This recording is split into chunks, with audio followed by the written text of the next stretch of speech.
Welcome back to the show. Russ Evans, Craig Dolch with you. Golf Exchange presented by the Honda Classic. We're making our way towards 11 o'clock this morning, and joining us now on the line is Tour Pro Lee Westwood. 39 career victories worldwide, currently 7th ranked player, official world golf ranking. He also won the inaugural Race to Dubai in 2009, the Order of Merit in 2000, and now a South Floridian, recently moving to Palm Beach Gardens, taking up residence at Old Palm. Lee, good morning to you. Thank you so much for joining us. Morning. Nice to be on. Absolutely. Glad to have you on. We certainly want to talk about your decision to move down here to South Florida, taking up residence there at Old Palm. Also got to ask you about the Ryder Cup, as the Europeans victorious once again a few months ago in Chicago. But let's start off with your 2012 season. 2 wins worldwide, the Indonesian Masters and the Nordia Masters. You also finished second at the BMW Championship. You finished third at Augusta National in the Masters, and a couple of fourth-place finishes, match play, as well as the hometown event here, the Honda Classic. How do you think your 2012 season went?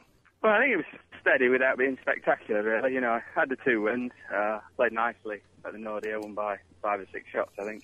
And played good in a couple of events, played well at the Masters, played well at the BMW in Indy. But nothing special, I don't think. You know, that's probably reflected in the way I dropped from, I think, second or third in the world rankings down to 7th. You know, I played okay, but not good enough to hold my position up the top there. Lee, it's been about 3 months since the Ryder Cup. What a Ryder Cup it was. I'm sure the glow's still there. The euphoria is still there for you guys. Just talk about what you remember most about that. And also, I'm curious what your thoughts are about the United States Ryder Cup team selecting Tom Watson to be the captain for 2014 over in Scotland. You know, I think the thing I remember most about it is the way Ian finished on the Saturday evening to sort of turn it all around. I think without that, we wouldn't have had a chance of winning.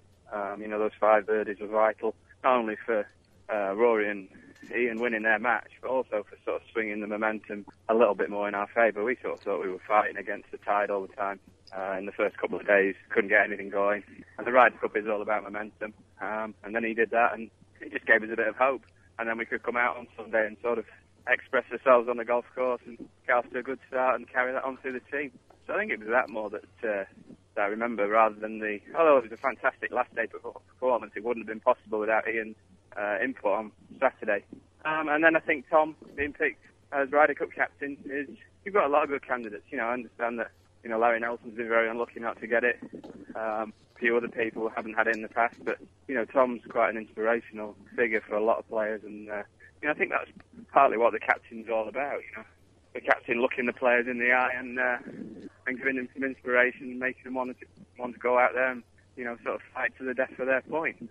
Tom Watson will have his work cut out for him in 2014 for sure on foreign soil for the Americans, and Europe has won 5 of the last 6 Ryder Cups. In fact, Lee, you've been a team member, a European Ryder Cup team member 8 times now, and you are 6-2 in your 8 Ryder Cups. You won quite a bit. I mean, what do you think it is? Why do you think the Europeans have been so successful over the last decade? I think we've had really good teams, to be perfectly honest. You know, we've had great world-class players that have performed well on that particular week. I think it's down to that more than anything else. And, you know, like you said, Tom and his team, he said that they'll have the work cut out for them, and hopefully they will. Hopefully we'll have a strong team and we'll all play well. And, you know, Glen Eagles is a venue that a lot of the players have played because we play a tour event around there, so we're going to know it a little bit better than the US players. So, and I'm sure the weather will come as a shock to most players, especially me now living in South Florida. So that could be on our side as well. Lee, how close are the European Tour pros, the guys that are on the Ryder Cup team every 2 years? Yourself, Justin Rose, Sergio, Luke, Rory, Poulter, G-Mac, now some of the new guys, Colsaerts, Keimer. How close a knit group are those European guys? I don't know whether it's such a closely knit group. You know, we all play around the world. We all live in different places. We just seem to come together well for that particular week. I see that from the American team, though. You know, I heard Tom Watson saying that, you know, it's not really the case anymore, that, you know, we kind of bond better than the US team. You know, I don't find that as a reason why we've been winning. I think, I really don't know the reason for it, but it's certainly not that reason. Lee, you've obviously been in the news the last few months. You've made some major decisions and changes in your life. At 39 years old, you've picked up and moved your family from England to Old Palm, and you've also decided to switch caddies. I know Billy Foster got hurt last year, and now you decided to go back with Mike Kerr, and you also Pete Kerr, your coach. So I know you like to gamble a little bit. It's almost like we watch on poker, like somebody's going all in a little bit, as you get late in your career. Just talk about the kind of reason behind these moves and just how you feel comfortable making them.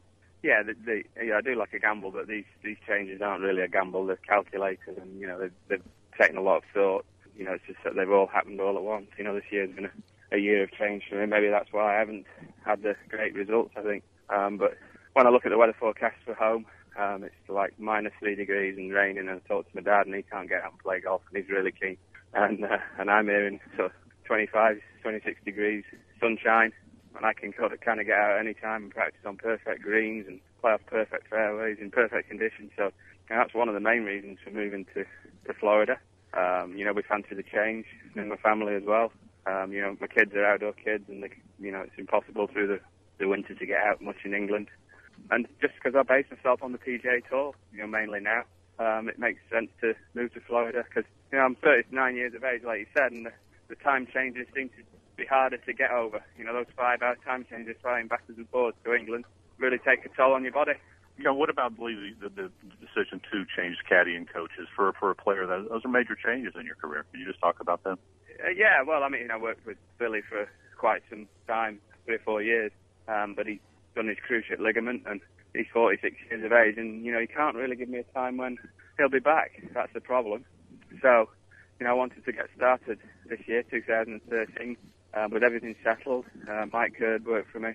He's very keen, and I wanted to employ him, but without the when's Billy going to be back, or is he going to be back thing hanging over his head. That's no way to start a relationship and a job. So it was unfortunate. I think if Billy hadn't got injured, he would still be working for me now, and he would be working for me in the future. But you can't control things like that. So that's the reason for the change in caddies.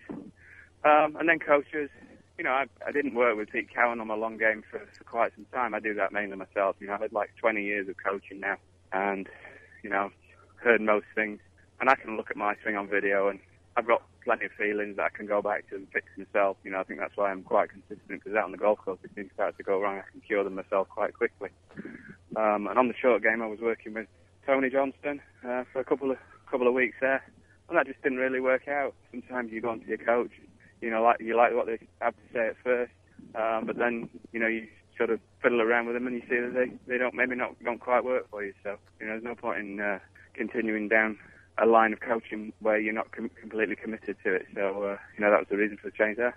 Tour pro Lee Westwood is our guest. 39 career victories worldwide, currently 7th-ranked player, official world golf ranking. He won the inaugural Race to Dubai 2009, also the Order of Merit in 2000, and he is now a South Floridian, recently moving to Palm Beach Gardens, taking up residence at Old Palm. And Old Palm has a relationship with International Sports Management. Old Palm is now the North American home for Lee, as well as Louis Oosthuizen and Charles Schwartzel. Darren Clark is also an Old Palm member, although he doesn't own a home in Old Palm.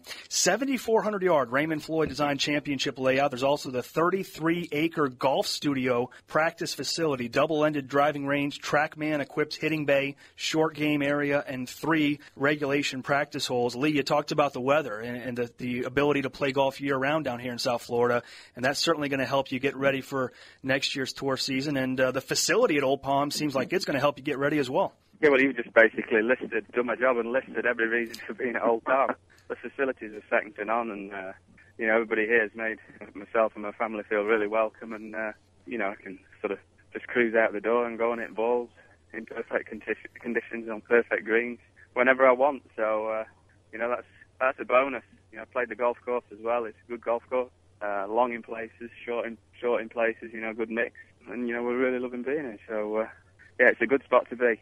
Lee, could you talk about the Honda Classic? You played in it the last 3 years. You were 9th, I believe, in 2010, 29th in 2011, and 4th last year. What a leaderboard it was last year with Rory winning, Tiger 2nd, and you 4th. Really tells a lot about the golf course when it produces that type of finish.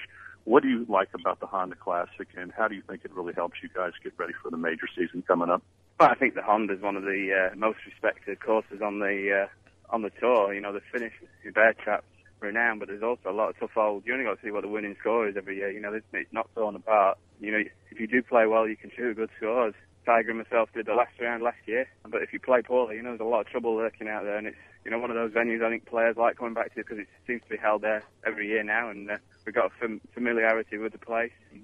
Everybody makes us feel really, really welcome, and I'm certainly going to play next year because it's only like 5 minutes from the door. Yeah, now it's your hometown event now, living across the street in Old Palm. You'll be able to sleep in your own bed. The first time in my career I've ever had a home game, because where I lived in England there were never any tournaments near where I lived, so it's a big bonus. Lee, the World Golf Hall of Fame announced this week that two Europeans, Ken Schofield and Colin Montgomery, who won 7 straight Orders of Merit and 8 total, are going to be inducted into the Hall of Fame next year. Just wondered what your reaction was as a fellow European player. Yeah, I didn't know that. That's the first I've heard. Obviously, Monty's record was brilliant in Europe, especially, winning the money 7 times or 8. I think he won it one more time as well. But and Ken Schofield, has done so much for the European Tour when he was in charge. He really sort of took it to where it is today. Very forward thinking, and I think he's still involved a little bit doing Golf Channel stuff and things like that. And I've always got on really well with Ken. I have a lot of respect for him, so I'm pleased that he's been inducted. Russ Evans and Craig Dolch with you, Golf Exchange, presented by the Honda Classic. And our guest is Lee Westwood, 39 career victories worldwide, touring pro, currently 7th-ranked player in the OWGR. And, Lee, as you look ahead to next season, 2013, of course you're going to be active on both tours, European as well as the PGA Tour. Do you set out goals? Do you have, like, a list of things you want to accomplish, or is it not as structured as that? Well, it can be as structured as that. I mean, my main goal is obviously to win a major championship. I haven't won one of those yet, and that's sort of a glaring omission from my CV. But other goals, I'd like to win more on the PGA Tour. I'd like to win more tournaments. I think that's why all professional golfers play the game. Lee, you know Rory McIlroy about as well as any golfer out there. You guys shared the same agent for a couple of years, and I'm sure you did some traveling together. Last year, it certainly seemed like he has become the number 1 player in golf. Just talk about Rory and what you think makes him such a special player at such a young age. Well, I don't think he has many weaknesses in his game. He hits the ball a long way and he hits it straight. His iron shot's pretty good. He put it a lot better last year. I think probably with the help of Dave Stockton. And he's got the confidence. He starts to play great golf, and that confidence builds up. So, he's young and fearless as well. So, and I think undisputedly is the world. Never mind what the world rankings say, but he is the best player in the world at the moment.